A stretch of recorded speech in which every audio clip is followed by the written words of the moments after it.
Papang! Anong niluluto mo, Papang? Papang, anong niluluto mo?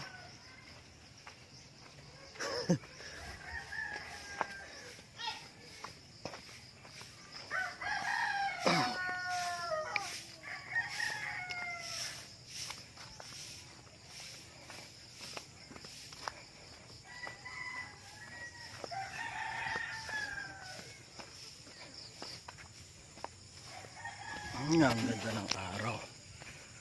Mainit na naman ngayong araw. Ang araw nga ay di mainit. Galing ya.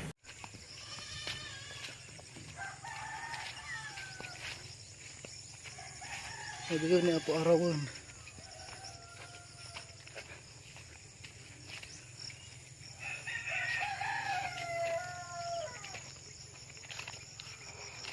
Ganito dito sa amin. Sa San Clemente, Tarlac, Barangay Balyo. Simple lang ang pamumuhay.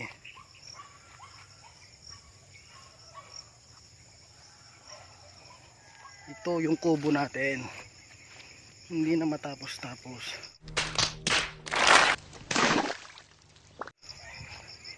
Pero okay lang. Paunti-unti matatapos din to.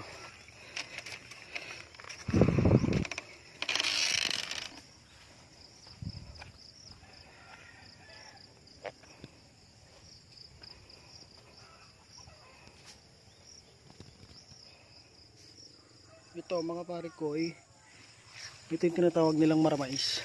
Ayan. Pwede natin ito ipakain sa ating mga alagang kuneho. Ayan, so kukuha tayo. 5 minutes later. Ito na lahat yung nakuha natin. Pero hindi pa natin ito pwedeng pakain.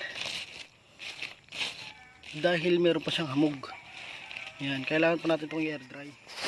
Ito ang ating isang buck. O lalaki na rabbit.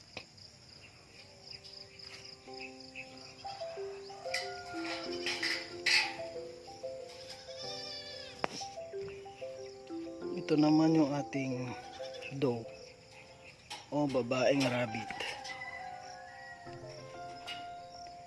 Yan.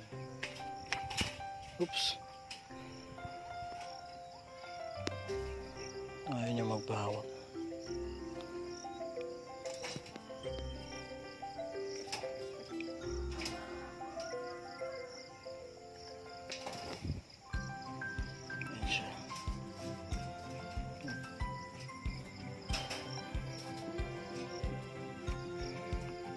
Ito naman ang ating New Zealand White o Red Eye White.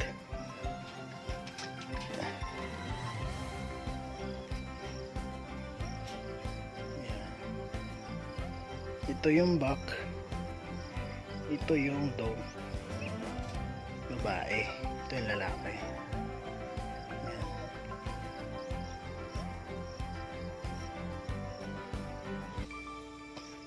Ito nga pala, saka ito, upgraded New Zealand lahat.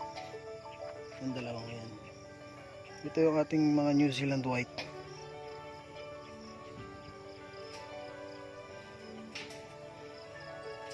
Puro New Zealand ang binili natin kasi pang meat production.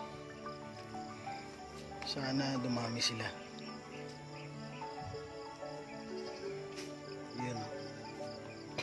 Balak pa nating bumili ng another na dalawang doe para apat na yung doe natin, dalawang buck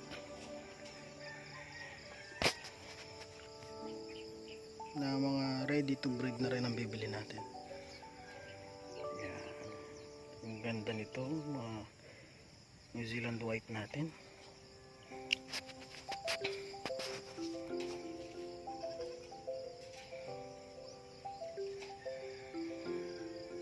Hindi pa natin nagawan ng kanilang drinker. Dapat ito black horse ang bibili natin para daw hindi siya gaanong maglumot, kasi ito naglulumot siya, kita niya. Actually nalilisan ko na to pero hindi natanggal lahat talaga. Mahirap tanggalin. Kaya bibili tayo ng black hose. Papalitan natin to ng black hose.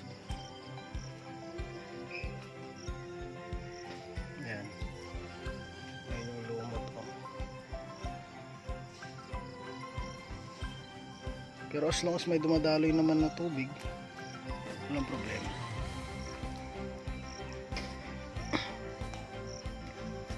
Iyan.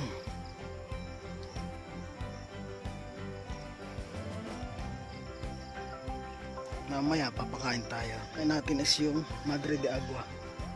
Yung mga yun.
Ito naman, ito yung ating worm bed.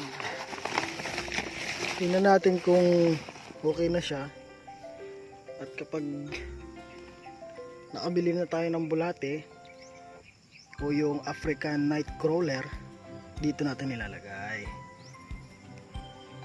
Sa ganun, yung kanilang vermicast o yung poop nila, tae nila, ay gagawin nating fertilizer para sa ating mga halaman dito. Ayan, papaya, hindi pa nailipat. Para lumusog, para makondisyon yung ating mga halaman. Lagay natin dyan, para lumaki yung stem, gumanda yung mga bulak, yung mga dahon. Hindi pala namumulaklak to. Ayan.